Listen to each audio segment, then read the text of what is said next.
You are listening to the Better 2 podcast with Dan Needham.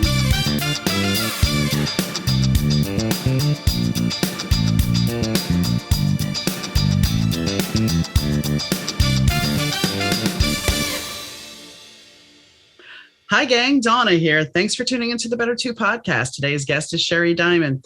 Sherry, well, she has a pretty amazing story because, you know, we're all told, and I touch on this on the podcast, we're all told that if you don't lose weight by the time you're 40, you're never going to lose it. Well, she kind of proved them wrong, but it wasn't just because she wanted to look good that she did this. So we talk about weight loss, we talk about the universe and intuition, and we talk about a lot of things. So stay tuned. Hi, Sherry. How are you doing? I'm good. How are you? It's so nice to be here with you. Nice to be here. Nice to have you here. So you have a story about something that a lot of people can relate to. And I want to say, you know, the way you pitched it, you told me your age. And the one thing that I was preached to growing up was that you cannot lose weight after 50. And you obviously proved that wrong.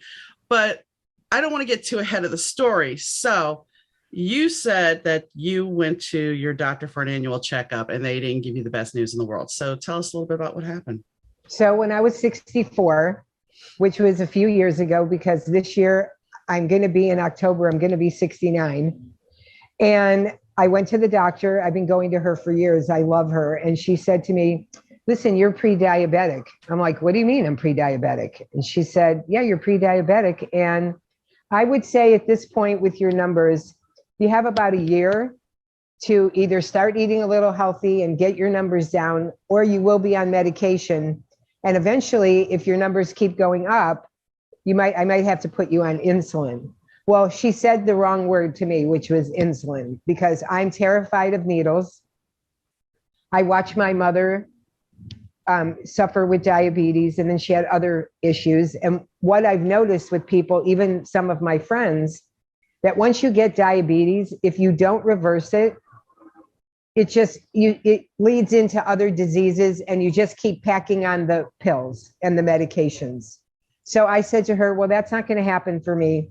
So I went home and I started researching foods and what I should eat and inflammation. And just a side note, if I had to put all the money on the table right now that I've spent on diets and spending money on all kinds of lose weight products, I could take you and I on a trip around the world. I'm sure. So I said, okay, this is serious, and now I got to be serious. So I start researching food and inflammation and bacteria and all these things that I didn't know are in a lot of our foods, even our healthy foods. So I started eliminating a lot of things. And the next thing I know, I'm like losing weight. And a little disclaimer, I have Hashimoto's disease, which is a bad thyroid, right? So a bad thyroid isn't good on top of that. And I kept saying my whole life, well, it takes me longer to lose weight because I have a bad thyroid. That's a bunch of nonsense. Because in 18 months, I lost 103 pounds. Wow. And here I am at age almost 69, and I haven't gained a pound back. I fluctuate a pound or two, but that's just normal body water. Yeah. And so after that, what happened is people started saying to me, oh, you look amazing. You look amazing. And I kept saying, but you don't understand how I feel. But everybody's focused on how you look. And so I started thinking about all of this, like how I look and how I feel. And I realized when I look back in my life, part of the reason that I am more enthusiastic about how I feel is because I've been living my life really from the inside out, not the outside in. Excuse me. It's okay. Pardon me. Like most people, chasing the money and the dream and all the stuff. And that wasn't me. I wasn't chasing the stuff. I was chasing happiness, but I wasn't happy. And as soon as I lost weight and I start feeling good inside, I start telling people, you don't understand how good it feels. You have more energy. You have this, you have that. And then people said, but you make it look so easy. And so all this kept going through my head. And I thought, maybe I should teach this to other people. So I started writing my Balance for Life program. And I had been, working all the time. And then during the pandemic, I got laid off my job in like 2019 or 20. And that was it. I said, this is the jumping off point. The universe is giving me a sign. Do it. And so I did, and I never looked back. And here we are. Well, and there's a lot of things. I'm well aware of the side effects of diabetes because that was my husband. He was a type 1 diabetic. And when he first was diagnosed, he was very good about it. He lost 100 pounds, and this was pre-me. It was before him and I ever got together. And then he met somebody who was diabetic as well and said, I know how you can cheat the system if you want that donut. Worst person in the world for him to ever meet. Ever. So by the time I met him, he had the intention. He hadn't lost his sight. His sight was still fine. He had all his limbs. Everything was fine. But he had it in his mind that once his sight was going, because he had a lot of laser, that he was just going to lock himself away and just die. And so then he meets me, and of course I'm a problem for him because he likes me. He thinks he sees no way that we should be together because he thinks I'm out of his league. So anyway, we become friends, and then we became romantically involved. And the whole fact is, I told him it was better to love him than lose him, and lose him than not to have loved him at all, because it's an experience. And so after that, like shortly after, about a month after we started dating, we have the first retina reattachment. So his retina had detached. So that is a lengthy process. So we go through that. So then we had another retina detachment. Then we had another one. So we had 3 of those. We had cardiac bypass surgery. We had also blisters on the feet that I had to tend to. He had hamartomas that had to be taken care of. He never lost a limb or toe or anything, which was awesome, which is rare. He had diabetic neuropathy, so he would hit things. He had a stroke in his left eye, so he couldn't see things. And the reason I'm giving this laundry list is anybody that's listening about diabetes, this is important. He had 7 stents. He had the cardiac bypass surgery. And then he started having kidney problems when we were together. And then eventually he ended up on dialysis. And in fact, the day I picked him up, the day he died, I picked him up from dialysis. So he would be proudly saying to people that were diabetic, he's like, I am the poster boy for a bad diabetic, and you don't want that. And when we first moved into this house, I don't know why my neighbor, but John always had it in the back of his head that it was because the guy was diabetic. He was amputated at both knees. So his wife had to push him around in a wheelchair. So that was always, I think, something in the back of my husband's head. And the things they don't tell you about, like the retina reattachment. Okay, so you get your retina reattached, you have the surgery, and then you have scar tissue over your eye. So then you have to have cataract surgery. And then you have to watch about macular degeneration, which is an aging thing anyway, but it happens progressively more in diabetics. And, oh, wait, he also had diabetic neuropathy of the eye. So therefore his eyes became dry and they weren't making tears. So therefore you would have tears in the cornea that would cause problems. Wow. So yeah. So when somebody talks about the laundry list of complications, I've witnessed it. And and the thing is, and I've talked about this before, he was so, until a certain point when his senses started going, because as it got worse, as he got sicker, he couldn't do this. But when we first got together, I'm like, are you going to take your sugar? Oh, no, I know it. And I'm like, really? He's like, yeah. And he would sit there. Well, no. Wait, before you shake your head, he would go, it's 125. Okay. And so he'd take the meter, and sure enough, it was like 126. And he could do this. He could tell you his blood sugar. He knew That's scary. He knew when his sugar was going low. When he was still healthy, he knew all these things. And it was scary. It is scary. Yeah, diabetes is a horrible, horrible disease. And I have seen people who, like me, had a chance when the doctor said, here's where you're at, and here's where you're going to go if you don't take care of it. And they went in the wrong direction. And now, as they're getting older, they're in terrible health. Well, and I think, I look at him, he used to drink diet drinks all the time. Right, and the worst. Yeah, diet drinks are not healthy for you. You're poisoning your body because there's all these chemicals. And I'm sorry to the diet drink manufacturers, but it's not healthy for you. It's a chemical shitstorm. That's the basic way to put it. And I mean, even soda itself. And yes, we've all drank soda at some point in our life. I still love root beer. I don't drink it very often. It's a treat now, but it's something that we do put stuff in our body. You know, you talked about inflammation in food. I have inflammation markers in my blood, and the doctors will just be like, oh, it's nothing to worry about. If it's showing up on a blood test that this is high, how's it not anything to worry about? Well, that's something that Western medicine doctors do not talk about, because if they get rid of all these things, then there's no medicine to give you. How are they going to make money? But I am going to tell you that my doctor, God bless her soul, she's a really smart person.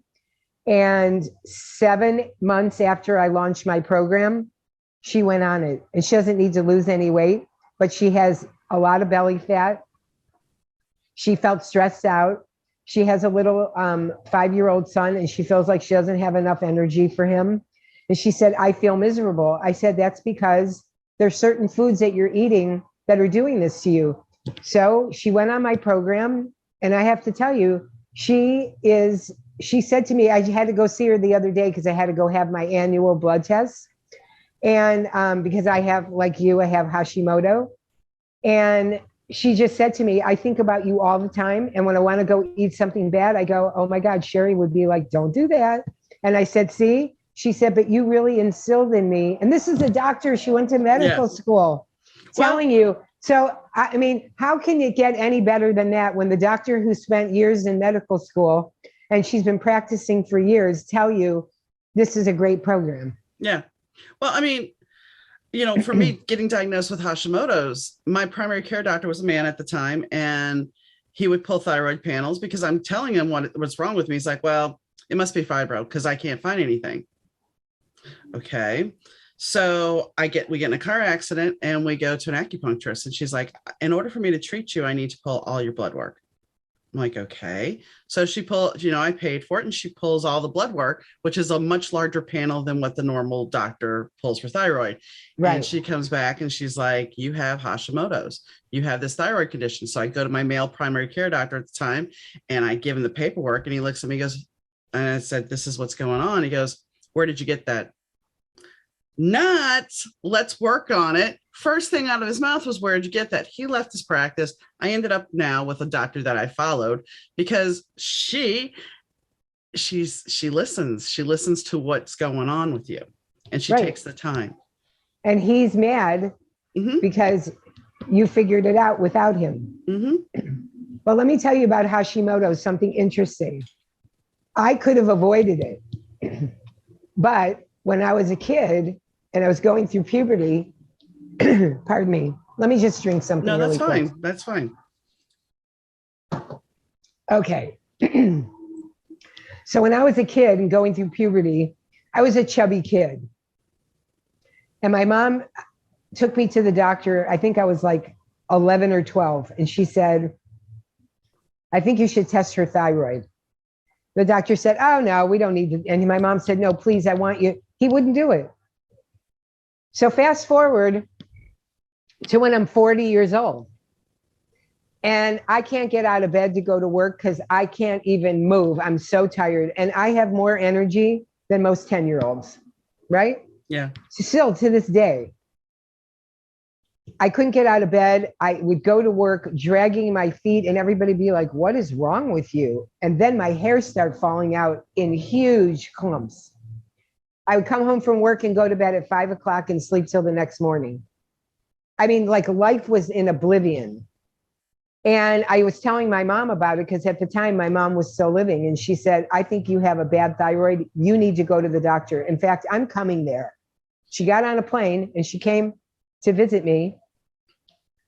And we went to the doctor, and the doctor said, not only do you have Hashimoto, he said, but your thyroid has completely shut down. Wow. It's not even working. Yeah. So there's no circulation. And that's why all these things are happening. I'm tired. My hair is falling out because nothing's working in my body. He put me on medication, and it literally took 2 weeks for it to kick in where I started to feel better. So I've been on medication for, 26, 5, 6, whatever it is, years. And now what happened is, fast forward to when I turned maybe I was like 50, 51, and I started noticing I'm not hearing really good. So I started to have a hearing problem, and that was part of the Hashimoto. And then when I was 55, I went to pick up the phone with my right hand to my ear because I'm a lefty and I write with my left hand, and I didn't hear anything. So I switched over to here, and I'm going, hello, hello. And my friend's like, what is wrong with you? Why aren't you talking to me? Because I couldn't hear. So I went back to the ear, nose, and throat doctor to tell me I've lost my hearing completely. And if I had been diagnosed when I was going through puberty with Hashimoto and taken thyroid medicine, I'd have never lost my hearing. So that is a big problem if you don't take care of your thyroid. Here's the thing. I don't think I've had a bad thyroid all my life. I think it came on because I could lose weight. My friend and I were on Weight Watchers together at one point when I was in my late 30s. 100 times. Yeah, but I lost weight, no problem. She had a bad thyroid and she couldn't get it off to save her life. So when I started the job as a supervisor, and I was with my husband and my grandmothers were both living with us, my stress level was through the roof. And I think I've been told that can trigger it because your stress level will it's fight or flight constantly and your body can't react. So I think that's when my thyroid really, because that's when I gained the weight. That's when everything just started. My energy level tanked and everything. Other than that, before that, I was fine. So I hit it most likely, I want to say, in my early 40s. Yeah, that's what happened to me. And the other thing is, that's a problem with anybody when you need to lose weight, but especially if you're stressed out and you have a thyroid problem or diabetes or anything else, is that the cortisol level in your system is really crucial because that controls the belly fat. And the belly fat is where most diabetes and high blood pressure starts. Well, that's an interesting topic because I've had high blood pressure since I was 27. Well, you don't have to have it. I know I would love to. But the thing is, nobody ever really sits there and goes, hey, we're going back to the medicine, and I'm on old school medication. And when I look at Hashimoto's, I couldn't take Synthroid. So I was on Nature Thyroid, and Nature Thyroid had me doing wonderful. I was doing fine. I was losing weight. And then they had the recall, and it's not been back on the market yet. And so now I have to get a compound, and it hasn't done the same thing. I can't take Synthroid. I wish I could, but I can't. Even the generic? Even the generic. And I can't take Armor either. My body just does not like them. So I'm getting it compounded now. I have a lot of allergic reactions to meds. Well, I am going to say that for you, especially since that's a scenario that's not controllable, the part that you can control that will help you, because I've watched people in my course get off of medication and you can reverse it. I have people that have gotten off of acid reflux medicine because that's caused by inflammation, is the food. And I'm going to tell you, I say this all the time to people, not all foods are created equal. And just because it's keto friendly and it's low in calorie and it's low in sugar and all this other stuff, it does not mean it's good for you. It's not. Even fruits, everybody says, oh, like on Weight Watchers, just eat any fruit. It's a zero points food. It might be 0 points, but a lot of it is horrible for you. And people go, but I eat it every day. I'm like, so did I. And guess what? I was losing weight and walking around with a big fat belly, and I couldn't figure out why isn't my body's getting thin, but not the rest of me, because of the food. And as soon as I took care of it with the food, I've had a flat stomach for years. I can't even believe it. Sometimes I look in the mirror and I'm like, I can't even believe this. When my husband died, I'd start at Weight Watchers. I'm like, okay, well, this is my wake up call. I either have to do something about losing weight because I'm the heaviest I've ever been, or I can choose to eat my grief. So I got on Weight Watchers, and I was on Weight Watchers about 6 months, and I was losing weight. And then I started thinking, because now the first time I was on it, we actually had realistic ideas of what points were. But now we have 0 points, and chicken is 0 points, and black bean soup is 0 points. And I'm sitting there thinking, well, that's fine and dandy, but it's still calories. You're still putting, so it's an illusion by sitting here. And I'm sorry, Weight Watchers, I'm not trying to bash. If it works for you, great. But the reality is it's not free food, and so I realized about 6 months in, I'm like, you can't continue to maintain this. This is because I kind of plateaued at that point. It's like, you're not going to lose any more weight. You can't continue to do this because it's not realistic. When you start living a normal life again, how is this going to be realistic? It's not. So. But you see what you just said? When you start living a normal life again, why is it a normal life again? We should be living a normal life while we're losing weight. Right. Right? And so my other thing is, like you, I say, look, whatever works for you and you want to go on their program, God bless you, and go do it. However, the thing that I notice is that I don't like is the foods that other weight loss programs are selling is not healthy. It's filled with chemicals. So we're buying their chips and other because, look, I can eat all this and still lose weight. Maybe so. But when you get off and you go to eat a Dorito or two, no, you aren't going to keep that weight off. No. Right. And so the food is key. And the other thing I have to say, not to bash Weight Watchers, because I was on it probably 100 times in my life. No lie. I'm not exaggerating. And I've lost weight on it. I'm not going to lie either. So did I, but I never kept it off. But now I have. Okay. So why did they change their name? That's the part I don't like. Why did we change our name? Because why? Why can't we keep it at Weight Watchers? Because are people sick of hearing about it? See, that bothers me. I don't like it. Is it that, or is it because we're just going down to the, acronyms now? We're just making things shorter. I don't know. Is it a better hashtag? I don't know, but that bugs me. I just have to say. So sorry, Weight Watchers and Oprah, because I love you, but that's my opinion. But I mean, it was because I went gluten-free too. That was the other thing. And sometimes, that was one thing when I was on Weight Watchers. It's like I had a salad and suddenly I wanted garlic bread. And it's like, well, that's not going to qualify under Weight Watchers. And that's what really kind of made me think. It was like, you know what? This is not sustainable, because once you start dating and once you get out into the real world, you're not going to be able to sit there and go, well, you can't do that. So you have to find something that works for you, that you're not sitting there counting points, that it's food that's healthy, food that you like, that you're not going to sit there and go, well, look like a freak, and go, well, hold on, I got to figure this all out. Well, but here's the thing. There is a solution, because people used to say to me, so where can we go and eat so that you can eat what you want? And when people said that to me, it used to infuriate me. So finally I had to say to people, look, I'm not the food police. I don't tell you what to eat. I never go, oh my God, you're going to eat those French fries? I never say that to people. So please don't say it to me. And the other thing is, there isn't a restaurant on the planet, I don't care what country you live in, that doesn't serve fish, meat, or chicken, or seafood and vegetables. Right. And then you pick and choose the ones from those categories that are on my program. And that's what I do. I go out to eat. I go out to eat. If I want to, I have a drink once in a while, but there's only certain things on my program you can drink. So if you don't like that alcohol, don't drink it. And if you have to drink other alcohol, then don't tell me you're not losing weight.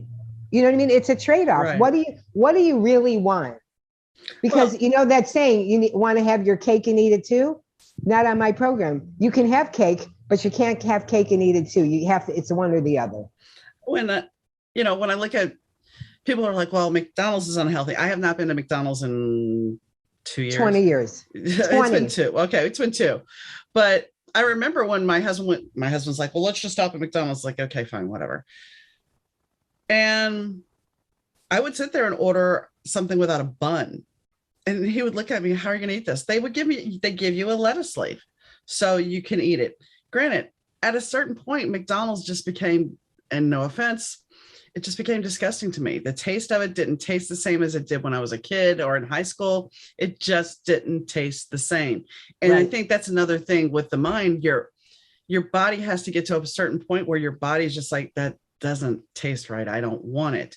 And that's when you can start making a big changes, because you're psychologically, you've changed your thought process that you don't need that piece of cake, that you don't need that treat. So can I tell you what you said, why it's so profound, what you just said, you don't even realize, is that everything you said is true. But the key is, once you start eating really good and clean without inflammation, what happens is your body starts talking to you.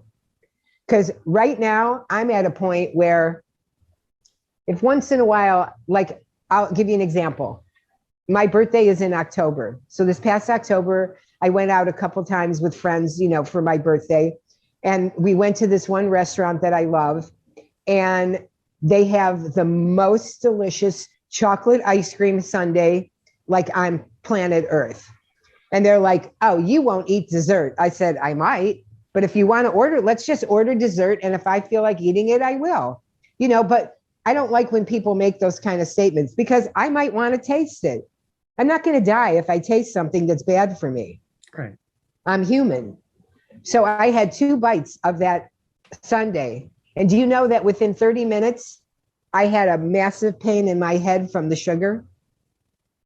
And the next morning I woke up and I felt a little sluggish, and it's because of the sugar, because my body's not used to that kind of sugar. So I said, okay, so it's like, do I really want to eat when I go out this year on my birthday? Do I really want to eat that sundae, or should I pass? And for me, I'll pass, because I know I'm not going to feel good. I remember when I was in college, and this was after the blood pressure diagnosis, the dietitian put me on a low-fat diet. And there was that craving of, I really want a quarter pounder with cheese. I really want that. Now, I had been on this diet for like a month and a half, 2 months. I had it, and within, I would say 15, 20 minutes, I started cramping. Lo and behold, I ended up with a gallbladder issue. But at the time, there was no reason. It's just like, okay, my body, to me, it was like, your body is screaming, this is not what I want. I don't want to have this ever again. Because it was bad. And people don't think about how your body reacts to that. So we were talking a little bit off air about the fact that, you had a bad breakup, and you decided that you needed to get to know yourself. And I mean, I did the same thing between my first marriage. I dated a couple of people, but between my first marriage and my second marriage, I took the time to get to know who I was. And I think that's one thing that women don't do. I mean, even now, I'm working on 1 year and 8 months that my husband's gone. And it's been a very weird time, because it's the first time in my life that I'm truly, usually I'd have an apartment where I'd have friends that lived, like I had a basement apartment and my friends lived upstairs. So I was never truly alone. Even though I was alone, I wasn't truly alone, but I still took time to know myself. And now this is a different kind of environment, because it's like, okay, now I have to learn who I am. Exactly. It's scary. And the reason is, it's because, there's a saying that we look, but we don't see. And as women, a lot of times, when it comes to, if you have children, your husband, your spouse, your boyfriend, whatever, or even your boss, you feel like you have to. Mm-hmm. Well, we have to. We don't have to do anything. Nobody's putting a gun to our head. It's all us. And so what happened with me is, this for me was, I can honestly say to you that now I completely understand how drug addicts and alcoholics feel when they hit rock bottom, because I did. Only it wasn't with anything except a relationship. And I said to myself, okay, why do I keep looking back and I keep meeting kind of the same kind of guy? Why? What is it about me? Why do I attract this kind of person? And a lot of the stuff was just about me. It's not that I didn't know me, but I was almost afraid of my own self. Like in the back of my head, I think that I was always wondering what were people going to think, when really it was like, I'll tell you what it was like. It was like having an angel and a devil all in one body. One of them's going, oh, just do it, it's fine. And the other one's going, but what are people going to think? What? And the other one's going, you never cared what people think, because I don't. Because my thing is, if I'm not hurting you, I haven't killed anybody, and I haven't stole anything from you or taken your firstborn kid, what am I doing wrong? Nothing. It's because other people decided. Right. And so I had to spend time alone. Guys would ask me out and I tell them, look, I'm sure you're a really nice guy, but I'm going through a bad time in my life and I don't want to be nice to any man. I don't want to be mean to you, but I don't want to go out with you and play the game and let you take me to dinner, because I don't need them to pay for my dinner. You know, and I didn't want to fill that void. I needed to find out, why do I keep picking the same kind of guy? So I literally spent 12 years by myself, figuring it out, getting stronger, making decisions that I didn't care what anybody thought. And the other thing that I realized that I need to do is I needed to stop telling people about everything that I was gonna do, because now they're all looking and watching to see if you succeeded. And the only person that I really need to be accountable to is myself. But the other thing that I found out, and I teach this in my program, is we all have, I'll just segue for a second. In my program, you can sign up for 6 weeks or 12 weeks. And everything is tailored to the person. But there are 2 weeks of the program. It doesn't matter who you are. I teach to everybody because everybody needs to hear it. And one of the things I teach everybody, and I had to teach myself first, is we have to break up with our imaginary friends, yeah, but and no, but. Yeah, but I got to wait till the kids graduate. No, but I got to take care of my parents. Yeah, but my boss said blah, blah, blah. No. And as soon as you let those people out of your life and you just talk to yourself and are accountable to you, everything changes. And that's the part that's hard to do, because it's fear. And the other thing is that when you change, the people around you that don't like that you're changing, because now you're looking at them, they see something in themselves. They don't want you to change and they try to stop you. And that was my biggest problem. And it's true. I look at one thing I was going to say, you know, I'll do it. That was my husband would sat there and said, well, once my parents are gone, I want to move out of Illinois. Okay. Well, his parents went, and guess what? He died in Illinois. He used to admire the fact that I had moved so many places. And the one thing I always say, though, is, yeah, I moved so many places. It was great. It was awesome. But I also took myself with me. And if you haven't healed past trauma or anything else, you're still taking yourself with you. Exactly. So, and I think, you know, talking about exactly what you're talking about, we get stuck in those old paradigms of, well, you know, the teacher said this, the mom said this, the father said this, the kid said this. And when you think about it, if you look at yourself as a whole, it's like somebody is kinking out these little pieces of your ego, your self-esteem out. So you're getting, or they're strapping you down. So you have to break free of this. And that's why I was alone for 12 years, because that's what I was doing. I was letting other people take the things about me that I loved and like disposing of it. There's a tarot card called the Eight of Swords, and one of my decks is a Revelations deck. She is sitting there and she's got her hands bound, she's on her knees, and she's got a blindfold on, and there's these ropes all around her, and they're all pulled out with the swords. They're all staked down. And I think we give too much to, we're especially as women, we are expected to have certain roles. We're expected to people please. You know, your generation, my generation, we were taught that you have to acquiesce. You have to people please. You have to have the guy like you. You have to be this way. You have to look this way. My grandmother would never leave the house without her lipstick. She didn't have another stitch of makeup on, but she had to have her lipstick on. That was my mom. That was ingrained in her. So it's like, and I don't fault her for that. She'd freak out because my school shirt wasn't ironed. And I'm like, get over it. I mean, if it wasn't tucked in properly, here I am, not outside. We're getting ready to hit the door. She's lifting up my school skirt to pull my shirt down. And I'm a freshman in high school, like going, I don't really care. Right. But once again, it's her expectation of how I should look. And at that point, I'm like, I don't care.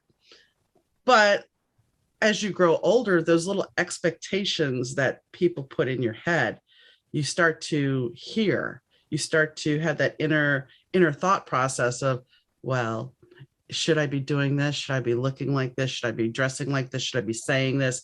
You know, how many times do you have a conversation because you had a conversation with somebody that comes and blows back up in your face. So then you're gun shy later on when you have a conversation that seems amazing with somebody. And then you go, well, wait, do I have to call them because I shouldn't have said that? And maybe, but that's because of your past. You have to be able to let go of the past and the expectations of others. Right. And I call it all the noise. It's the noise that we grew up with. And I say this all the time, and I tell my clients this all the time.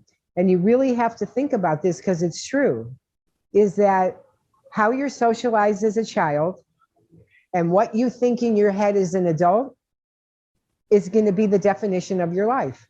Because we're all taught whatever we're taught. That's why when you go to meet people or have relationships with men and women as a couple, what happens is you're meeting somebody who's heard the stories that their family has told them about what's correct. And then they get to a point in their life because of their own journey and their experiences, they decide how they want their life to be. So when you put the two together, that's really the definition. And what you said about, your grandma and with your shirt and all that. I grew up in the same kind of family. Like I used to say to my dad, how come you never wear blue jeans? He's like, oh no, because I'm a business person. And if I go out somewhere and people see me, I have to make sure that they know that I'm, and I'd be like, but they're just blue jeans. But that's how he felt, because that's what he knew. That's how you present yourself to the world. So as a result, and the way my mom was meticulous about her clothes. To this day, I have to look and feel myself or I can't wear certain things. Like we were laughing before we started the podcast that we're wearing the same color shirt. Do you know that I put on 2 different shirts to decide what to wear? And this was the one that felt the best. And you see, here we are. Yeah, I just went over to my clothes and was like, I'm wearing this today. Yeah, I was in this mood today and I thought, oh, it looks good with this necklace. I think I'll wear it. It's so funny. It is. But, small world, like minds think. It's like, no, there was no memo. There was no, No, but you want to you want to know what's nice about it for me? Like, it makes me happy is that there's a vibe that we have because we have a lot of things in common. Mm-hmm. And I think that's the reason that we did it, which that says a lot. That speaks to our conversation and getting together, because I'm a big believer that the universe takes care of everything. Agreed. And on that note, we're going to take a break for our sponsor, and then we'll come back and talk about the universe a little bit more. This episode of the Better 2 podcast is brought to you by Kitty Mystic and DM Needham, author of My Days with the Dark Muse, as well as Love is Worth Waiting For. When I discovered Buzzsprout, I was about 30 or 40 episodes already in, and I thought, I really think they have a lot of opportunities here and a lot of options for me to explore, but it's going to be a lot of work to move the podcast. Wrong. It was so simple. It was a click of the button and everything transferred over seamlessly. And bonus, I got a website out of it, a website that has all my social media links for the podcast, and everything in there is central in one place. What could be more convenient? I mean, honestly. Then, besides that, couple of clicks of buttons and I'm on every major platform. It was simple. And you want to build your audience, you want to be on every platform you can. And also the other thing was analytics. The analytics were top of the line. So If you have a podcast already and you want to move it, I would highly recommend doing it with Buzzsprout. And if you're new to the podcasting business, Buzzsprout is the way to go. And right now, if you follow the link in the show notes and tell Buzzsprout we sent you, it'll get you a $20 gift card if you sign up for a paid plan, which helps support our show, and we would greatly appreciate it. The only thing is, remember, before you freak out if you don't get it after you get one paid month, it takes two before you get that Amazon gift card. So check Buzzsprout out. I'm sure you would be happy, and let's create something together and come over to Buzzsprout. All right, so we're back. So yeah, the universe, the intuition, I totally believe that the universe provides us with who we need in our life. And there's really no chance encounters. And my husband and I are living proof, because I had gone to readers before and I was told he was coming into my life, except I was looking at somebody else. So finally, I was taking an intuition class, and the teacher pushed me to go take her astrology class. And I'm thinking, she just wants some extra cash. She's like, no, there's somebody you have to meet. And I was friends with the teacher, so it wasn't any big deal.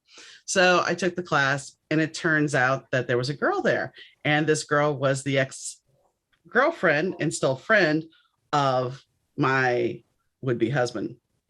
So once I meet my husband, I had to go pick him up from work. And it turns out that 97, we worked right down the street from each other and didn't even know it. And we had so much in common that, places we work, even though I was in Shreveport at the time and he was up here, we worked at Chuck E. Cheese and Kmart together. So we both knew that mentality of what it was like. My old landlord was his boss at one point. I mean, it was just weird. So I wholeheartedly believe that the universe puts you where you need to be. There was once somebody I admired, so a musician, and my friend and I were going to their concert, and we were staying at the same hotel. And she jokingly said, what would you do if he was in the elevator? I'm like, oh, he's not going to be in the elevator. Elevator doors open, and there he is. So no. Yeah. Oh yeah. Yeah. Yeah. That's crazy. It was totally crazy. And of course, the elevator had to stop on every floor. And I ended up having to stand next to him and have him look down at me. That was just lovely. Yeah. So yeah, I agree with you, because I've had two psychics in my life tell me about things that were going to happen that did.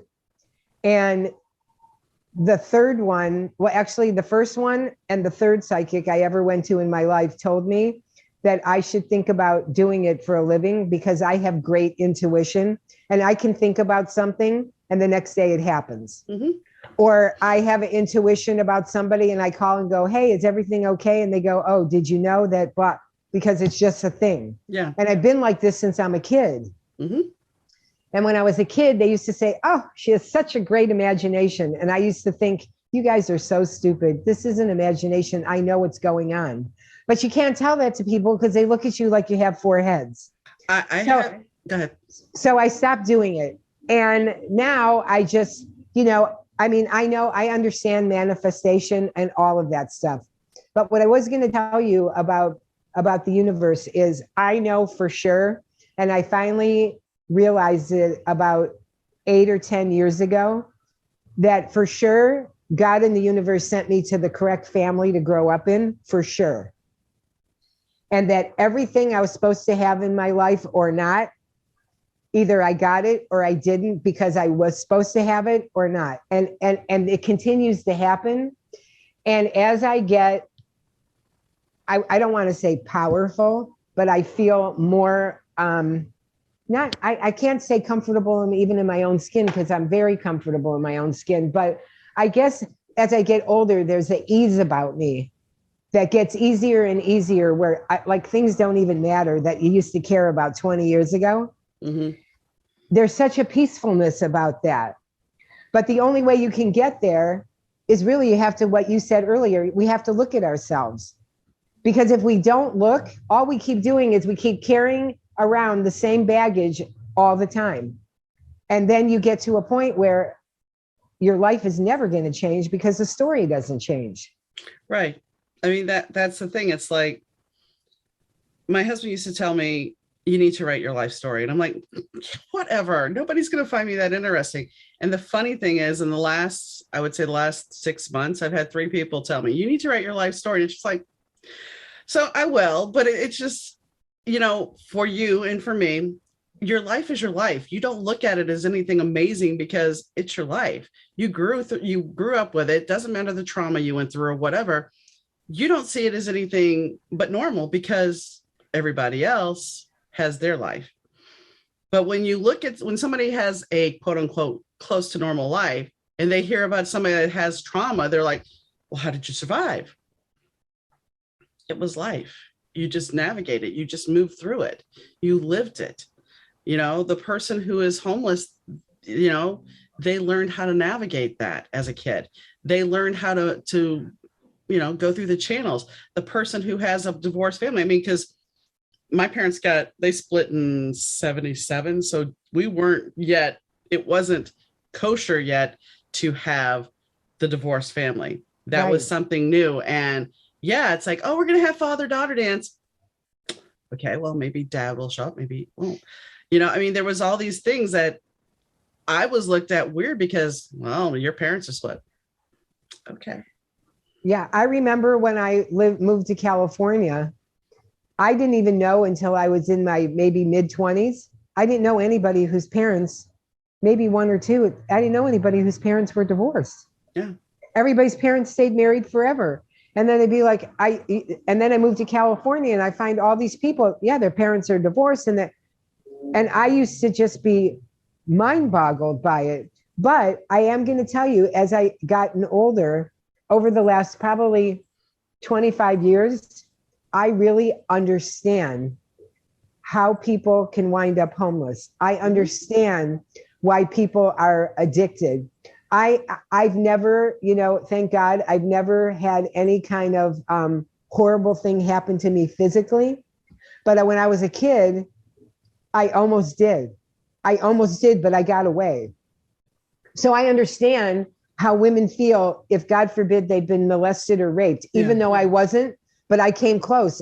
So I understand the feeling, even though I haven't experienced it. And if you can do that with other people, not only can you get along with people, but you learn about empathy. Mm-hmm. And there's so much you learn about yourself, like, wow. Mm-hmm. And so, and I say to everybody, human beings, I think human beings are the best people. I love people. And I think people are interesting and everybody has a story and we have to really listen to them. True. And that's kind of why I'm doing this, is because everybody's story is different. And I talked to somebody recently who had childhood trauma, and she's coming back on the show to talk to me about being a dominatrix. And she was, and she's also in her 40s. She decided to become a female bodybuilder. Now, we won't talk about both at the same time, but yeah, that's pretty fascinating when you think about it. It's like, that's fascinating, pretty amazing story, but it's not something that you would expect.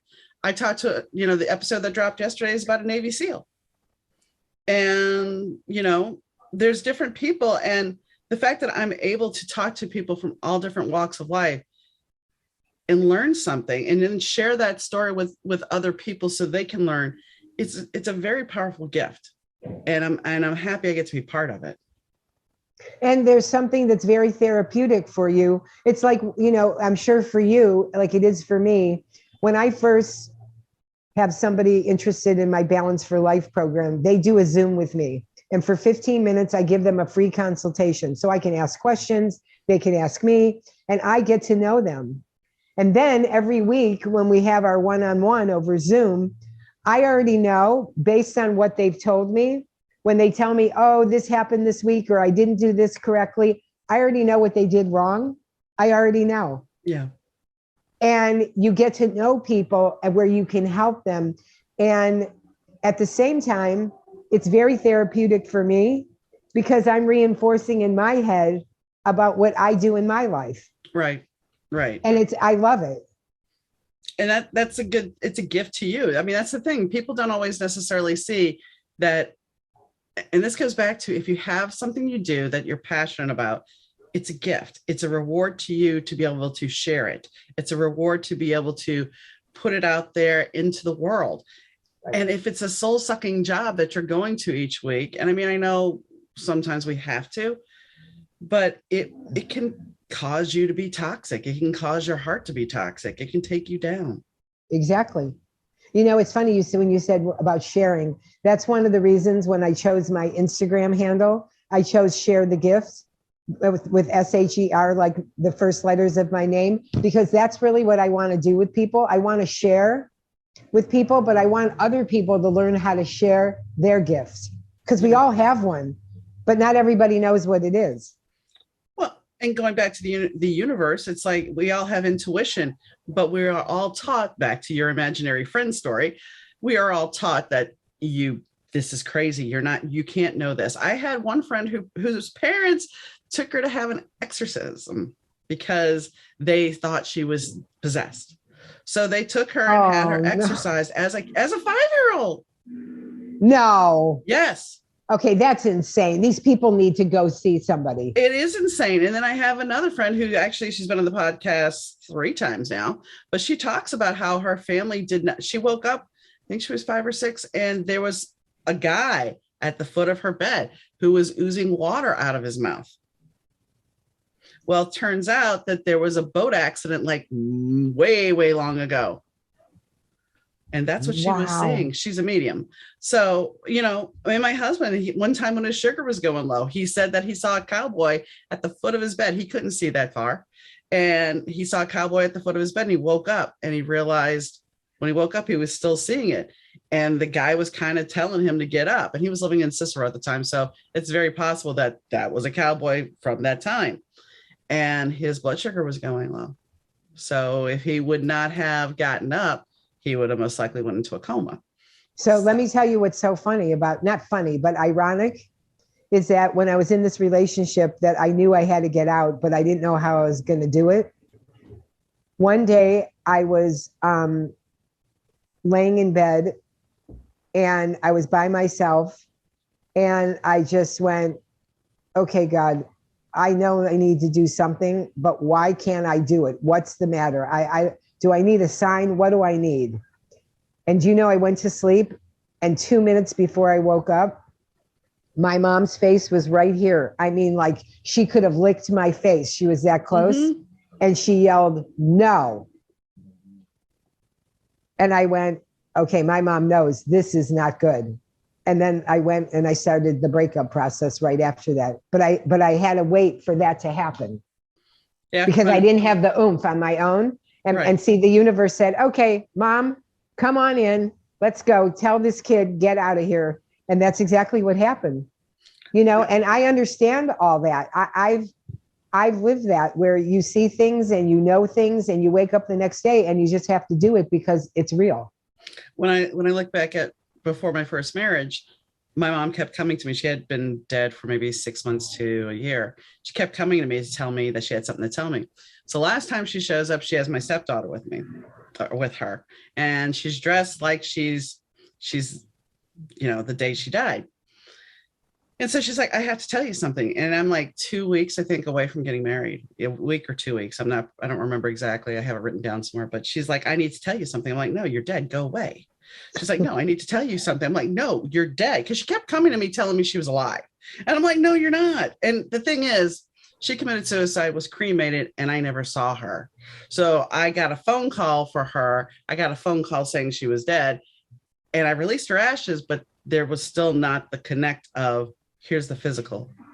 You can right, because there isn't any closure. Right. So I'm thinking this. So I'm like, no, you're dead.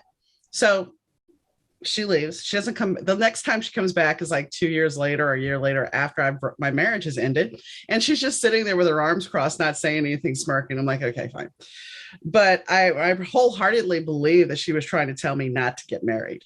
She wholeheartedly. And when she came back, she was telling you, I told you so. Yeah. Yeah. And she didn't talk to me for a while after that. But I mean, it was just one of those things where it's like, when you're younger, you're just like, well, no, I'm hell-bent. I'm not going to listen necessarily. And I think that's the thing. We don't always want to see the signs that are right there pointing at us. And once you become intuitively aware, I remember the first time after I really started listening to myself. I mean, I've always been intuitive. I sent my parents to Disney World at 8 years old. They weren't fighting in front of me. They're like, you don't want to go? I'm like, no, you guys need time alone. Who does this? What kid at 8 years old says, "Oh no, go to Disney World by yourself"? But you knew. Right. So anyway, I remember going down to my dad's. It was Christmas, and we were cleaning up the dinner. And I went to go grab 2 casserole dishes, and I'm like, no, don't grab 2, because if you grab 2, one's going to fall. That was the thought that popped in my head. And there's no reason, you should be able to carry 2. So I walked back to the kitchen, came back, and my stepmom picked up 2 casserole dishes, was walking down the hall, and she dropped one, shattered it. I'm like, oh, okay. Right. Yeah, so, I was like that too as a kid. I would tell my mom, here's a note from the teacher that says blah, blah, blah. But mom, don't even read it, because in a couple of weeks, the teacher's going to send another note home that says this. Mm-hmm. My mom would look at me and go, how do you know all that? What are you talking about? And I wouldn't even answer her. And sure enough, 2 weeks later, I come home, and I know if I say anything, she's going to look at me like I'm nuts. So I dropped the note on the kitchen table and went in my room. And she comes in like 15 minutes later. She goes, can I ask you something? I said, yes. She goes, how did you know the teacher was going to send this note? I went, I just know. Yeah. And my whole life, I used to say to her, I just know. And here's the interesting thing that happened. When I turned 50, my mom came to California, because I was born and raised in Cleveland. She came to California for my birthday, and then she went home. And one of my second cousins was supposed to get married, but she didn't. And my mom said, oh, listen, this weekend, don't call me on Sunday, because I'm going to the shower for the cousin. And I said, okay. And then she called me up 2 days later, and she said, listen, I'm going to be home on Sunday because I'm not going to the shower. I'm like, why? She said, because my cousin has the flu. I said, oh, when did they reschedule for? She said, we're not sure. I said, Mom, she doesn't have the flu. Mm-mm. She said, what are you talking about? I said, she doesn't have the flu. She goes, oh, here we go. I said, here we go. I'm going to tell you right now. She doesn't have the flu. They're not engaged. They broke up, and everybody's too embarrassed to tell you that they broke up. 4 days later, my mom calls me. I answer the phone, and I said, I always used to say, hi, Mommy. And she said, at the other end, she said, okay, I'm just going to say this one time, and I'm never going to say it again. You were right. They're not getting married. And I can't believe that you knew it. How did you know? And I said, what's the answer I've been giving you for 50 years? I just know. So then we had to talk about it. And I said to her, do you not understand that my whole life? She said, I know. She said, but I never listened. And now I'm sure that you're right. And I'm never going to doubt you again. I said, so why did it take you this long? And you know what she told me? Because I was afraid. Because I was afraid that I had a kid that had this kind of intuition. She said, because I used to watch you, and I already knew what you knew was going to go on. And when you used to come to me and tell me something, I couldn't say to you when you were 8 or 10 or 12, okay, I believe you. She said, I couldn't do it, but now I believe you. And that was it. And then unfortunately, I think it was 2 years or 3 years after that, she passed away. But the good news is that when she passed, I felt relieved that she actually knew that about me, and she admitted it. Yeah. I mean, that's got to be a blessing. When my husband would always say, how do you know? And I think that has a little bit to do with the fact that one of the first times we got together, I read his cards, and I told him some blonde was going to come in and turn his world completely upside down. And he's like, who is that? I'm like, I don't freaking know. Of course, I didn't say it that way, but yeah, it ended up being me, of course. But of course, the funny thing is, about, I think it was a month later, we were doing it was either a month later or a year later, I don't remember. But we were doing a meditation on Halloween and at this friend's house. And I had been living there at the time. And he's supposed to be looking at me, or not looking at me. He's supposed to have his eyes closed, but he's just opting to look at me. And he sees my mom on top of me. He doesn't tell me any of this for like 6 months. And so he's like, well, yeah, our friend says, John said he saw this. I'm like, really? So I talked to him. He's like, yeah, this is what she looked like. I go grab a picture. I'm like, is this her? He goes, yeah. I said, and yet you're going to ask me, how do I know? He would say that all the time. How do you know? And it's like, he would get intuitive hits like crazy, but he was so scared to embrace them. He was very gifted, but he was terrified. He's like, well, I feel foolish. I'm like, dude, no, you know what you know. And that's the thing. And I mean, we were so connected. That's the scary thing when you were that in tune with somebody. It's like, man, my knee is hurting. He's like, yeah, so is mine. As soon as he owned it, mine went away. And Oh, how funny. but it's funny, but it's also just the first time that ever happened. We had been dating a few months and I was sitting at my desk in Elk Grove Village and he was in the city. So we're about 40, 50 miles away from each other. So I'm sitting at my desk and all of a sudden I see this rainbow prism in my eye. I'm like, what the hell is this? And so and we didn't have text at the time really. So I messaged him and I'm like, are your eyes screwing up? I sent him an email and he emails me back. He's like, yeah, how did you know? I'm like, because this is happening. I called him like, because this is happening. He goes, yeah, that's exactly what's going on with my eye. I'm like, Wow. You know, I use my intuition. I honestly can admit now that when I was a kid, I used it like a superpower because I could pretend like I had no idea what was going on when adults were talking about stuff was not supposed to hear. Mm-hmm. And I would pretend like I had no idea and they would keep talking and I heard everything.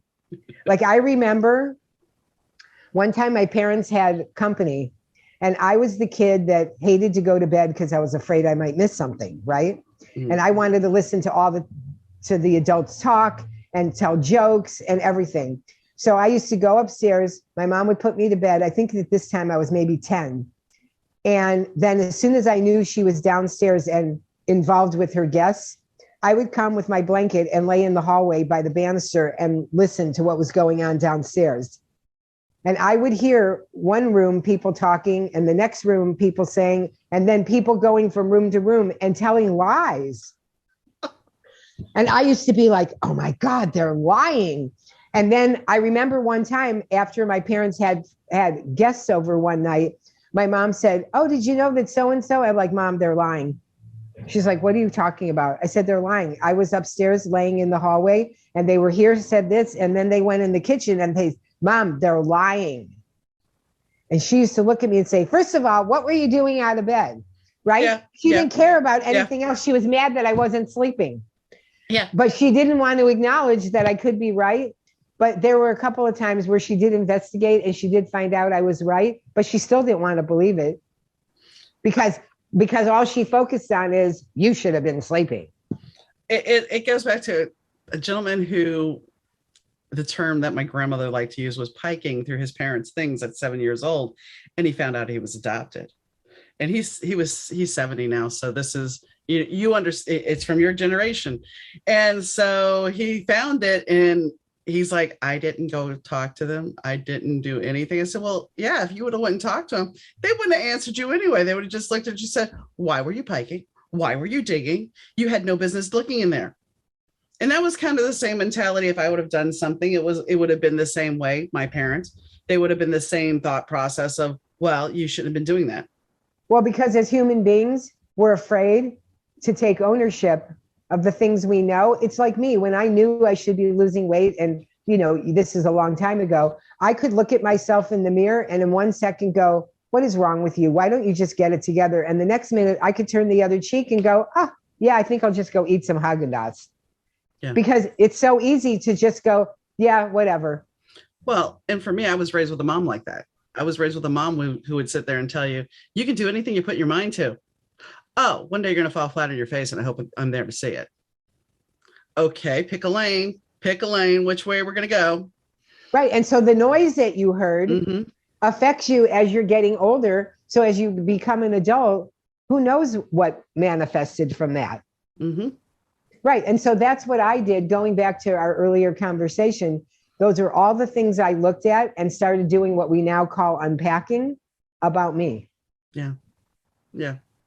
And I think, that's the one thing people look at post-traumatic stress disorder and they only look at a lot of people. It's gotten better, but a lot of people for a long time only looked at it. Well, if you went to war, you have post-traumatic stress disorder. That's a given.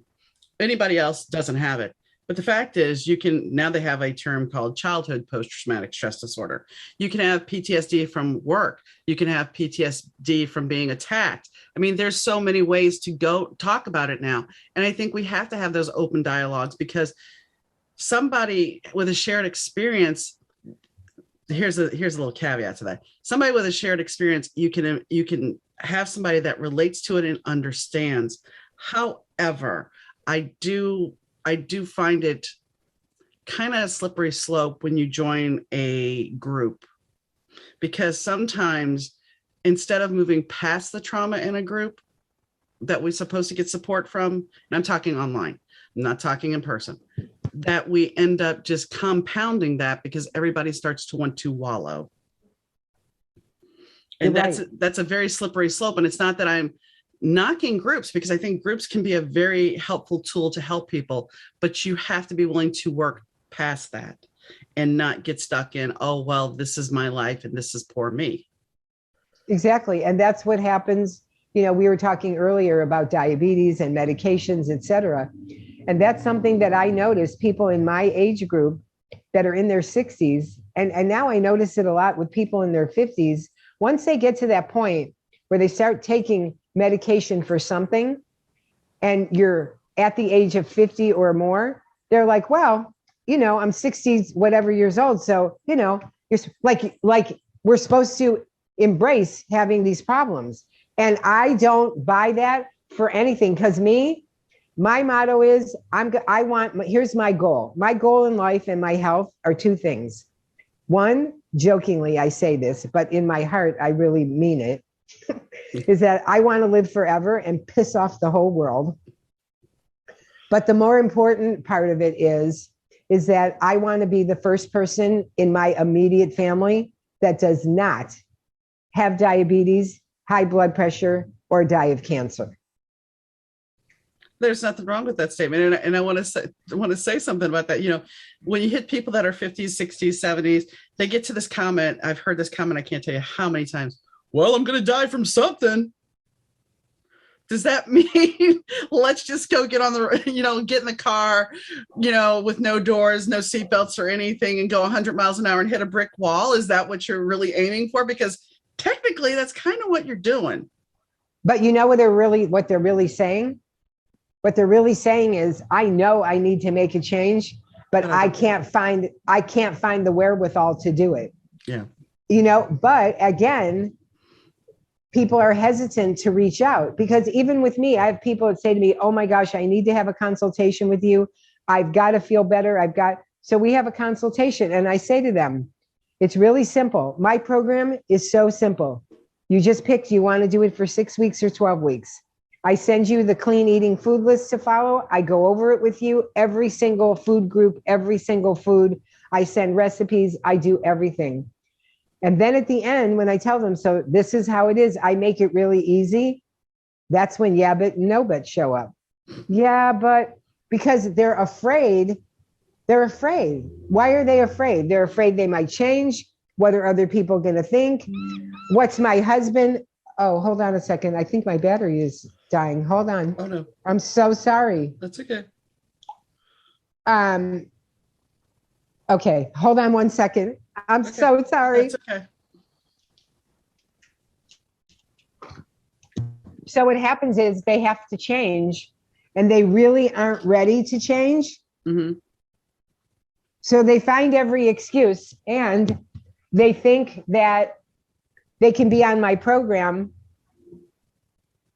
and not have to do the work. So what I do for those people is I've made it easy for them. I'm like, okay, you don't want to be accountable every week with me? Then be accountable to yourself, and you can buy my clean eating food list for $9.95. Here's the list. Go eat all the food on your own. And if you don't want to be accountable, great. And you know what happens? After a week or two, they call me and they go, yeah, I can't do this on my own. I need your help. So I offer them, they can one-off. You can have a session and not have another session till you need me. And we do it that way. But I still make it, it's not like it has to be my way or you can't get healthy. No, I'm going to work with you to make it good for you. Because see, I did the work. I know what the outcome is. If you don't want to do it, I'll give you all the tools I possibly can, but then again, and then it's up to you. Well, and that's the thing. It's like with dieting, with eating, with health, you have to be willing to commit. And that's the one thing that we have so many distractions nowadays that people aren't necessarily willing to commit. They're looking for a fast fix. But the why, but right. And the reason they want a fast fix is because you can go on your phone and you can do this. And in 2 seconds, you have the answer. But it isn't that way with our health. No. With our health, you have to make an effort. Mm-hmm. And nobody knows that better than me, because I can't believe I waited till I was 64 years old, when if I would have just listened when I was 24, when people say to me, if you just eat in moderation, do you know that even if I ate in moderation when I was younger, I wouldn't have been pre-diabetic when I was 64. But I wasn't ready to listen. You know what I mean? I would hear everything, but I didn't listen. Yeah. Or you listen and you don't hear.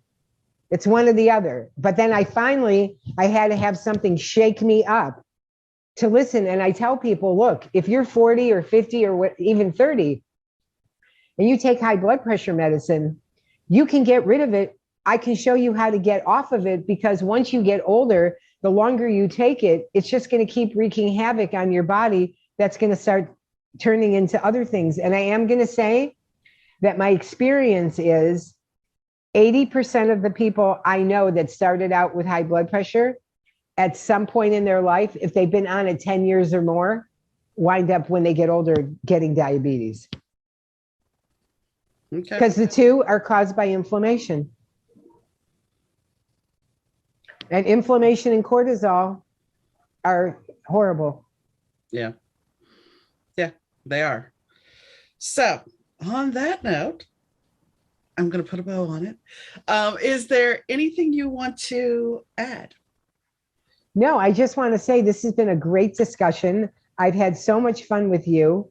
And, anybody that wants to reach out to me and has any questions or do anything, they can just send me an email at sharethegift@gmail.com.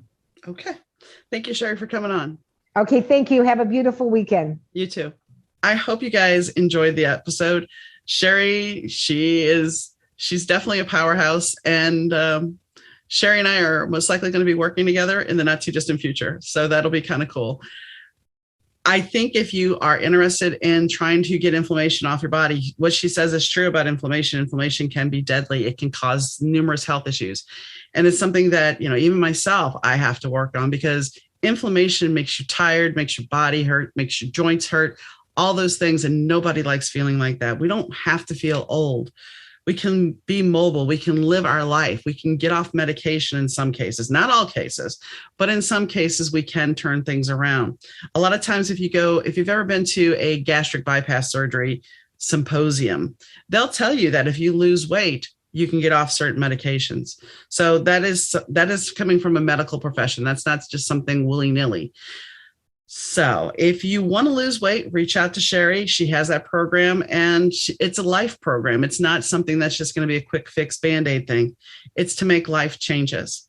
And, I hope you enjoyed the show. I hope you enjoyed the talk about the universe and all things intuitive. I always like talking about that stuff. Anyway, if you want to check out the podcast and you missed an episode, you can find all the episodes at www.better2podcast.com. If you want to leave me a question, comment, or concern, or, just say hi or say that the podcast is wonderful, you can do so at Donna, DAUNA, at better2podcast.com. That's Donna at better2podcast.com. As far as our social media links, well, you can find them on our podcast site. So I hope you have a wonderful day, weekend, night, evening, whenever you're listening. And I hope you stay tuned for the next episode. So catch you next time, guys. Bye.